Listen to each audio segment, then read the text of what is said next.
महिलांको गर्भरे बढ़ुवा गर्भस्थ शिशुर लिंग कौन हेब अर्थात शिशु पुओ अबा झियो हेब ताहा पितामातांकर क्रोमोजोम उपरे निर्भर करिथाय।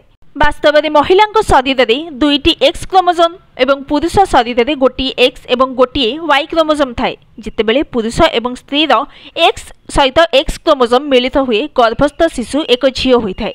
सेहिपरि जेतेबेले एक्स सहित वाई क्रोमोजोम मिलित होइथाय एहा एक पुओ जन्म हुए। एहार अर्थ हेउछि पुओ जन्म हेबा पई वाई क्रोमोजोम रहिबा आवश्यक। जदि पुरुष मानकर वाई क्रोमोजोम नष्ट होई जाय तेबे पुओ माने जन्म हेबे नाही, केवल झियो माने जन्म हेबे एवं तापरे मनुष्य सभ्यता लोप पाइब।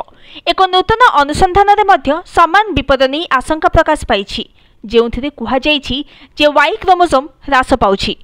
साइंस अलर्ट रिपोर्ट अनुसार अनुसंधान रे कुहा जाइछि जे मानवर वाई क्रोमोजोम ह्रास पाउछि एवं भविष्यत रे एहा संपूर्ण रूपे लोप होई जाई पारे। तथापि एहाकु शेष हेबाकु लक्ष लक्ष वर्ष लागिबो।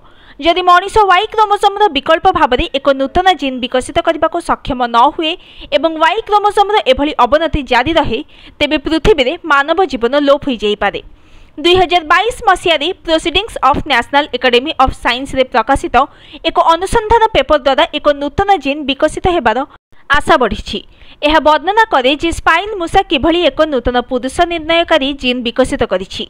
यह एक विकल्प संभावना जहाँ सूचाइबा सहित कहूछि मनुष्य एक नूतन लिंग निर्णयकारी जीन विकसित करिपरिबो। तथापि यह अत्यंत सहज नुहे। एहार विकास रे मध्य अनेक विपद रहिछि। एहार अर्थ वर्तमान एहाकु एक विकल्प भाव में विचार करबा कष्टकर हेबो।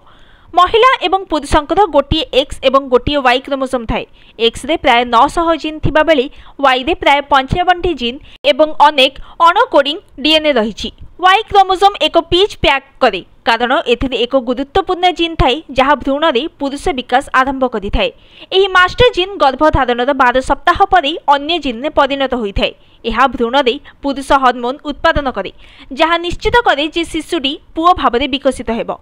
अनुसंधान जना पड़ी जे दुईटी क्रोमोजोम मध्य पार्थक्य बढ़ुछि। विगत 166 नियुत वर्ष मध्य वाई क्रोमोजोम 900 55 सक्रिय जीन हराइछि।